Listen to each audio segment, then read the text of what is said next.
Lee Cobble of the Bible Recap podcast and book. And today you and I get to talk about the verse of the day, Proverbs 19:17. Here's what it says. Whoever is kind to the poor lends to the Lord, and he will reward them for what they have done.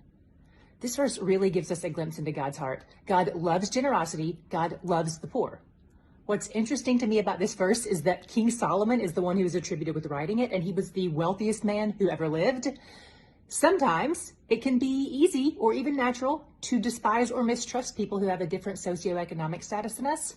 So it would have been very natural for him as a wealthy person to have turned his nose up at the needy, or even to have been so removed and distant from them that he didn't even think about them at all because he was so sheltered away in his palace.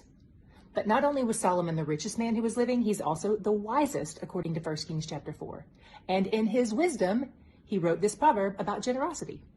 One thing I love about this proverb is that it shows us that God identifies himself with the poor. Solomon says giving to the poor is like giving to God himself. It's lending to the Lord.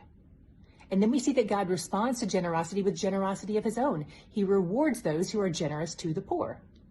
Now, to be fair, it doesn't say what he rewards us with. We can't go around assuming that this means that if you buy a poor person a $10 dinner, that you're going to find a $20 bill on the sidewalk. That's not necessarily how this works, and that's actually a good thing because God's generosity occurs on a much bigger scale, on an eternal scale.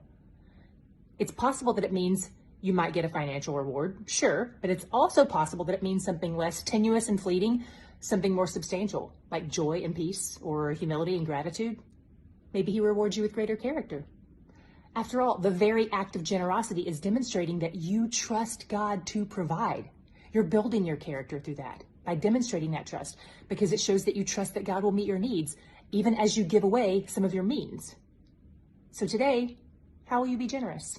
Today, how will you demonstrate God's love to the people around you?